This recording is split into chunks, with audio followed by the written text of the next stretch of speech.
Okay, so Xavier Woods is a character that I play on WWE programming, such as Raw, SmackDown, and sort of live events or large shows that we have, such as WrestleMania, which is fantastic. And he is, I don't know, a very intelligent, very wise, very whimsical, I'll say, very witty character. You know, much like myself from time to time. No, but Xavier Woods is me. I am Austin Creed, and so it's a chance for me to go out and just be myself to the nth degree. So a lot of times in my profession, we say, you know, the best character that you have is yourself, just turned up to 11. And so you get to go out there and just push yourself in all directions with all of your interests, with all of your disinterests. Like it's amazing. So I would say that me, Austin Creed, I am just real life Xavier Woods, if that makes sense. Quick story then. The world of professional wrestling, sports entertainment, whatever you feel like calling it, is very intense because you're in front of live audiences. You've got cameras, like I think we've got 13 cameras at any time during a show, moving around, getting you from different angles, all in full HD. So like the world is there to see you in all of your HD beauty. So any blemishes or anything like that are like right there in the middle of the camera. So it's kind of terrifying sometimes. But I knew I wanted to do this since I was a little kid. And by the time I got to high school, I realized, oh, I have really bad stage fright. I hate public speaking. This is the worst. How am I going to be a pro wrestler? And so my friend who was in show choir, she told me, you should just join the show choir at school. And I was like, there's no way I'm joining show choir.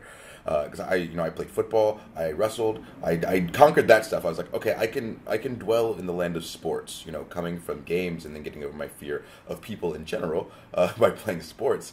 Broke me out a little bit. But then she's like, if you just join show choir, if you can sing and dance in front of people, you can do anything in front of people. So I forced myself to join show choir to get over stage fright. And like the first show that we did, like I wanted to pee myself. I was terrified. But then after it was done, I realized I really enjoy a stage performance. So that definitely helped me getting to where I am today by forcing myself into this other world that I'm not very comfortable in. Like I said, what we do, it's a theatrical performance. But everyone is very well trained, and we go to school for a very long time to learn how to do this. So by the time you're at the WWE level, the professional level, you have a very good understanding of how to work with the crowd. So we listen to our audience as much as humanly possible while we're out there having matches, and we figure out what they like, what they don't like, and we might play along with them on the microphone or play along with them while we're in the ring. But it's a fully interactive experience that's alive. So as opposed to like a TV show or a movie where there is a set cast of characters and they're set on a certain direction, and this is the story, this is what's happening, our audience has the ability to kind of alter where we go. If we're going to take a left turn or a right turn, if this guy is a fan favorite, if he's hated over here. And so we roll with them. It's almost like as if they control the show. So as far as preparation, we have some, but honestly, like, we're kind of flying by the seat of our pants at all times, which is like slightly terrifying since it is in front of a live audience, but at the same time, it's really fun because it's in front of a live audience. So there's never really a dull moment on the show.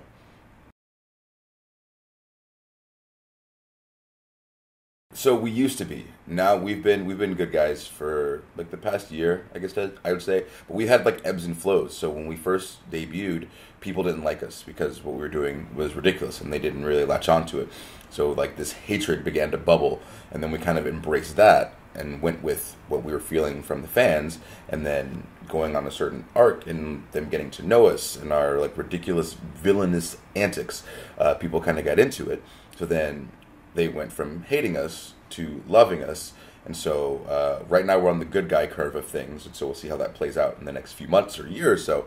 But yeah, it's interesting because characters are able to evolve over time. It's just like a good arc in a video game.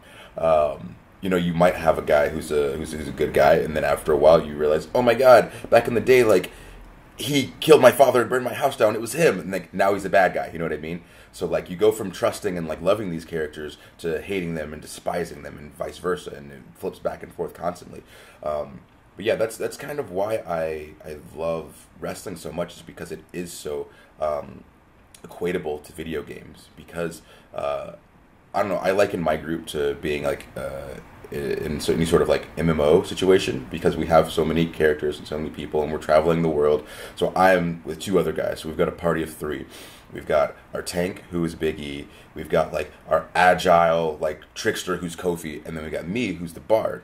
So people are down on health, I can play songs and buff their stats. I can debuff our opponents. So we've really just tried to take anything from video games and put it into our wrestling work, and it's made it so much more fun.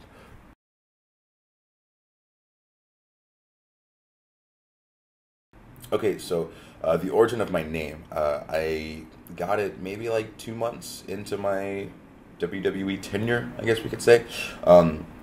So at another place that I used to wrestle, one of my nicknames was Tiger, for whatever reason, because this very old wise man thought that I looked like Tiger Woods, which I don't at all. But he would always call me Tiger, so that was my nickname for a while. And so I kind of brought that with me, and was like, oh, I'll be Woods, because I kind of like that last name. And I love X-Men, and Professor Xavier is like my guy, hence my Xavier shirt. Him being the professor and being the smart one, me, I have 2 degrees, masters. I'm gunning for my PhD. Like, I liken myself to intelligence, and I want to like strive for that. So it's like, oh, the best way to strive for that is just to try to emulate that in name as best I can. So I was like, oh, I'll be Xavier, and then paired with Woods, smash that together, and it worked out. So it's kind of my homage to X-Men, since I can't have my name be Scott Summers, because Cyclops is the best. Okay, so my role in WWE is essentially that of sports entertainer. So I come through the entrance, we walk down the ramp, we get in the ring, and we entertain, whether that's with a microphone in hand, or whether that's through any form of crazy physicality, kicking people in the face, getting kicked in the face, all around the world. That is essentially my role. And it's something that I've attempted to get into since I was like 3, we used to be jumping off the couch pretending we were these wrestlers, and now being able to be in that position now and know that there are kids who come to the shows who have the same mindset as I do, and they look up to these guys who are walking on the ramp, and they're larger than life, and there's fireworks, and there's cameras, and there's like all this stuff going on. It's cool to know that I can have that kind of effect on people, because the guys before me had that effect on me and inspired me to do so much, inspired me to stand up for myself, to like make good decisions in life, like XYZ, whatever you want to do. Everybody has their own form of inspiration, whether it's books, whether it's comics, whether it's movies, whether it's WWE, there's something for everybody. So the fact that we have this market of people who are so rabid and excited when we come to town, that's awesome to me. So I guess I would say my role is that of a just straight up entertainer.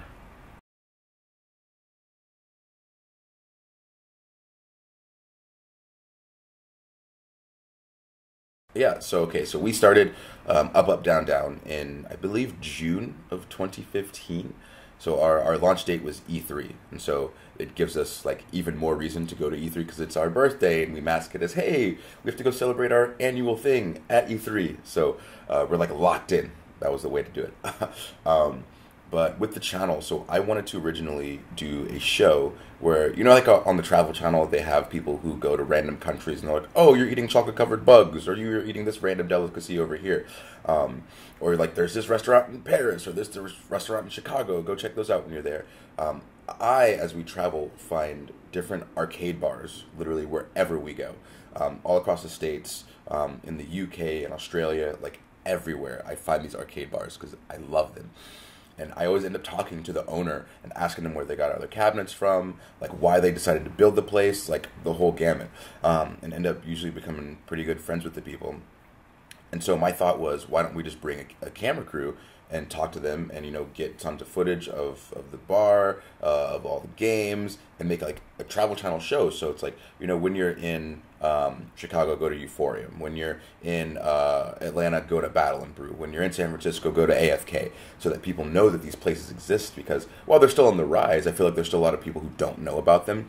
So that was my initial initial pitch for a show, and that didn't get accepted. And then I found someone who was internally in the company, and they wanted to just create a YouTube channel with one of the talent. So I was like, let's smash these things together and make a gaming channel. And at the time, I didn't really understand what all it entailed, how much work it was. But then before we even started, I started meeting a lot of YouTubers, a lot of streamers, and just talking with them and getting their outlook on it, on what it should be, how you should go about doing it, really helped me as I was like beginning this journey of becoming a YouTuber. But on the channel, we try to essentially show, when we were talking about this the other day, we try to show at like its base to this generation of adults who, lots of them are scared about, like, oh, video games might melt my kid's brain and they're not good for you and blah, blah, blah. We want to show them, like, no, video games can help you get to, like, the next level of, like, a social setting and make you more comfortable talking to people and give you skills that you need to advance your life. I just read something that people who play video games avidly make quicker and better decisions in real life situations. So, like, you're learning things, you're learning problem solving skills, you're learning, like, how to build characters. Let's say you want to become a writer someday. Like, you've got these crazy, amazing worlds that you can go to get away from reality. So instead of sitting down and reading A Midsummer's Night Dream, fantastic, you can do that. Or you can go and you can play Final Fantasy VII. It's the same thing as reading a book, but it's just very interactive. So I know for me, I was extremely socially awkward as a kid. I really didn't like talk to anybody. I didn't want anything to do with people. I was just like, stay away. And then video games is what kind of brought me into the social world. And so my mom would like set up play dates for me to play video games with other kids, because she realized, like, when I had a controller in my hand and someone else had a controller in my hand, she said it was like I was finishing the circuit and I was finally comfortable and I could talk to that kid. And so making friends that way allowed me to then be comfortable with those kids. And then when we go to school, those kids would get me comfortable with other kids. So it just kind of blossomed from there. So rather than shutting down the social aspect of my life, video games is what enhance the social aspect of my life. And so we kind of want to push that towards people who don't really understand that it has that effect on you.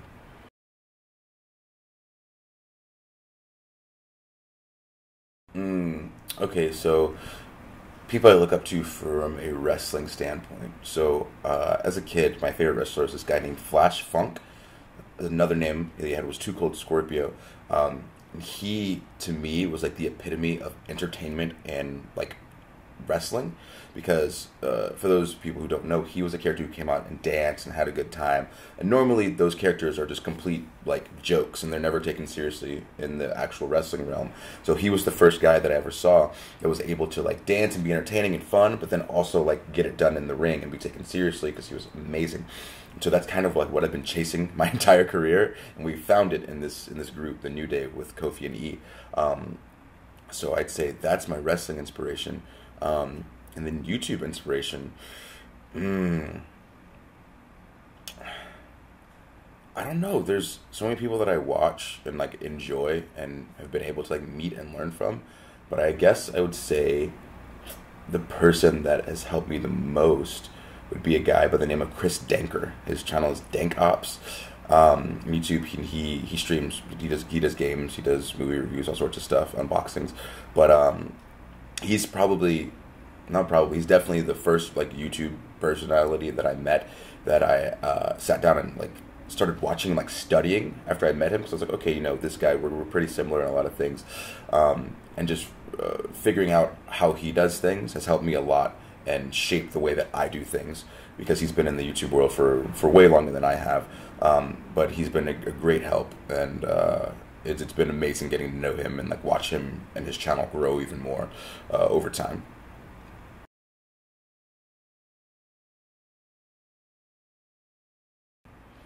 I would say the best advice that I could give, because it's the best advice that I've gotten, is from my mom. She said, if there's something that you want to do, you'll make time for it.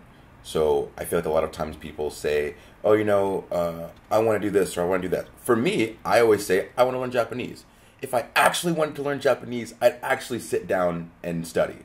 I have Rosetta Stone on my phone, and I just haven't used it. I got it for Christmas, and it's terrible. So me saying I want to learn Japanese, I actually apparently don't, because I haven't spent the time. But going through school while I was wrestling, that was always something that we would talk about, me and my mom. She's like, if you want to get school finished, like, you have to just do it. And if you want to wrestle as well, you have to just do it. And so you're going to lose sleep. You're going to miss tons of things. Like, so with wrestling, I'm on the road 300 plus days a year. And so with that, I've got my briefcase that I've got. Essentially, my whole YouTube studio is in a briefcase. And I've got my PlayStation as well. And so, like, in order, I think, to get to like a level of success, and success is rated differently with all things. Like, whether you want to have 100 people subscribe to you, or like 1 million people subscribe to you, or you want 5 people watching you on Twitch, or you want 1,000 people watching you on Twitch. Like, whatever category you fall into, it all is determined not from you wanting to like make money from it or like be this grand personality. It comes from like you actually loving what you're doing. So if it's something that you would do just like on your off time, then I think that it's something that you could pursue and be successful at because you want to do it. If it's a hassle for you, or you're doing it for like the wrong reasons, then I don't think it's something that you'll be successful in. So like for me, so I got my PlayStation right here because I'm downloading this Horizon, and I was mad because the Wi-Fi crapped out when I woke up and I didn't have it finished. But anyway, so like I would be playing this game regardless, but since I'm able to like have a camera with me and set it up, like now I can just do what I was going to do anyway and just talk to people while I do it. So like even if we weren't as successful as we are with the channel, like I would still be doing it. And so I think that that's the driving force, and the best advice I can give is if you want to do it, then do it. If you don't want to do it, you'll find out very quickly that you don't want to do it because it's a lot of work to get done.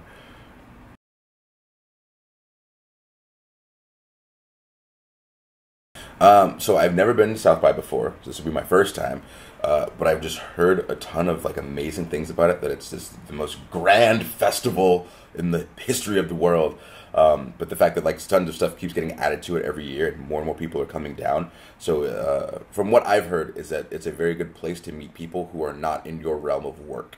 So that's something that I'm very into because I like to branch out to as many kind of I guess audiences as possible. So like even when we're doing stuff with the channel, like we did stuff with a guy by the name of Furious Pete. So like he's not necessarily like a gamer. He plays games every now and then, but he's like a professional eater, and he does like workout stuff on his channel. So like being able to meet people who are different from yourself is what I'm most excited about for coming down or most excited about in regards to South by. That, and then the hosting is like a step above, because that's going to be fantastic. But I'm just really pumped to meet a bunch of different kinds of people.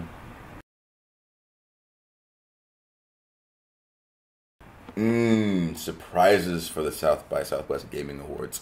Well, if I told you, they would no longer be surprises.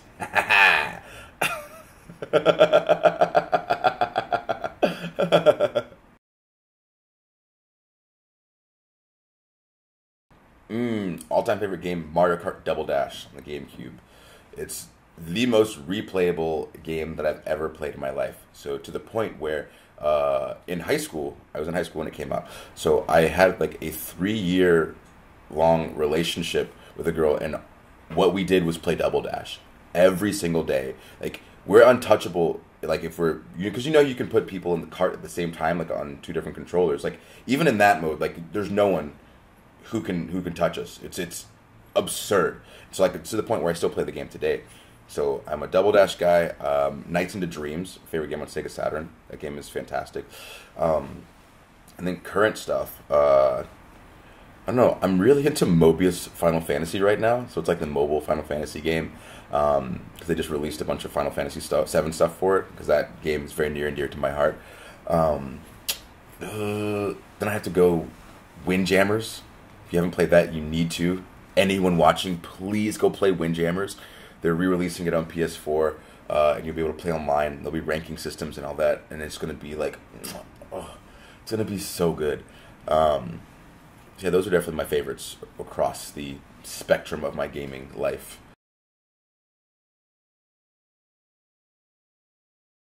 So I prefer anime over comics, and I would say favorite anime would probably be Kuroko's basketball. So if you don't know, it's essentially a story of this kid who is such like a non-person. He just has like zero personality and zero charisma. So like they forget about him on the court. So he's really good at passing because he seems to disappear while he's out there. So it's like the the ultra like support your friend story. Because I'm not like a main character guy. So like I think Goku's great. He's awesome, but I like Krillin way more because Goku never would turn up ever if Krillin didn't die. So really, to me, Dragon Ball Z revolves around Krillin. Much like, and people, I'll argue this to the day that I die. If Krillin never dies, nobody turns Super Saiyan, and so then Earth is destroyed. So like, who's really more important in the situation? Kind of the same thing with Kuroko's basketball. I like support characters because those are the ones who I've always latched onto, just because without them, there's no story. The hero can never really prevail as they should if they don't have the support from their friends around them, and it's something that I've definitely taken into my actual life as well. Friendship is very important to me, and I think that's something that I learned from watching anime as a kid. It's like, oh, this is a support system for you, it's a support system for your friends, and if you are loyal to them and they're loyal to you, then like you're unstoppable and you guys can do anything.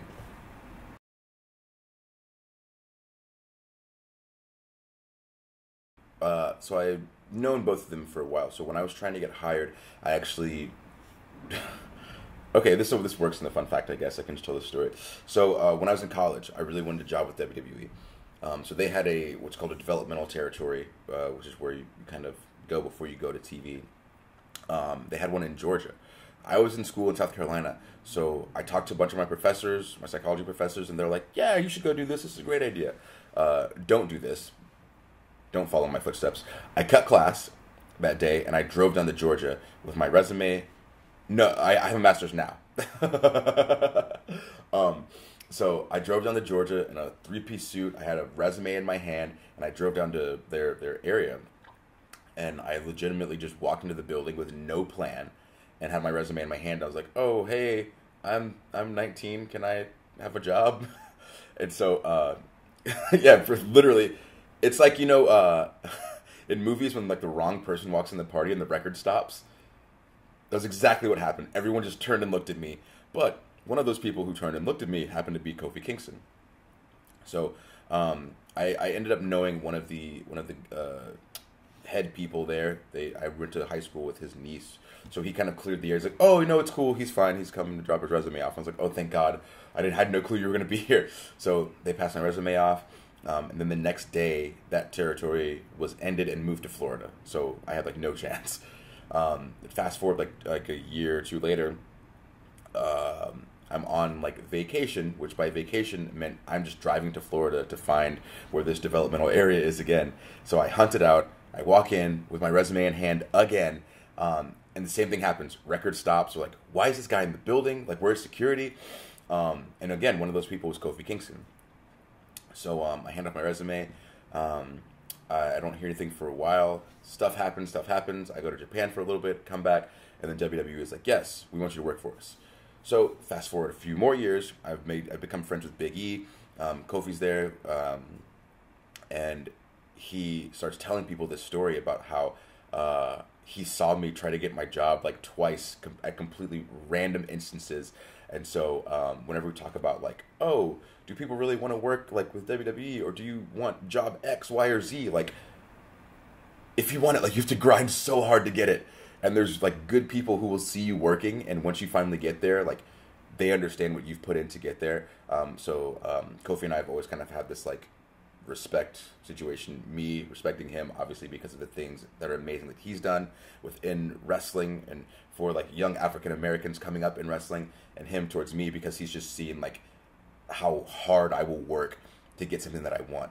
And so that's one of the reasons he agreed to join the group, the New Day, with me and Kofi, because he wasn't really doing anything, I wasn't doing anything, he wasn't doing anything. So I came to them with this proposal, like, hey, like, let's be a group, because like we're all in a place where we can definitely advance if we become a collective. And so Kofi, just knowing how I am and how driven I am, was like, sure, I'm completely in. And he was the same way. And so that was how we formed. And then like a year later, we debuted on TV together, and then it's like another year and a half, like 2 years to now, and so like we're about to host WrestleMania, which is absolutely unreal. Like 2 people have done that, like The Rock and Hulk Hogan. So like we don't get to host WrestleMania, you know what I mean? So like getting the call and saying that we want you to do this, it's like working like the halftime show at the Super Bowl. It's just like you might have a dream to be like a great singer, but you're never like, oh, I don't perform at the Super Bowl. It's just like something that comes along and you realize, oh, this is, of course I want to do this. This is amazing. So that was how we came together, and some things that we get to do now. So it's definitely it's been a fun ride so far, and I'm glad because now I'm getting to dive into all this gaming stuff. So this is definitely like another huge passion of mine. I've been lucky enough to find like 3 passions, like school, obviously with like psychology and all that stuff. I love that.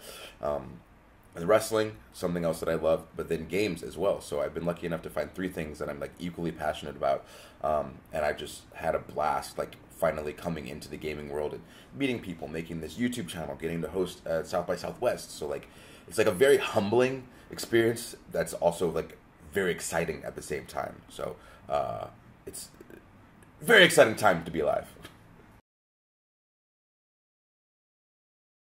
Okay, so you can find me on Twitter at Xavier Woods PhD. That's Twitter and Instagram. And then you can find the channel Up Up Down Down on Twitter and Instagram, but that's Up Up Down Down without the O's. So, go and like, subscribe, and share, all that good stuff. And no matter the circumstances, make sure you always and forever keep it tight. Catchphrase situation. So everybody watching can give me a keep it tight. Just 1, 2, 3, keep it tight. There we go. Innuendo. Delicious.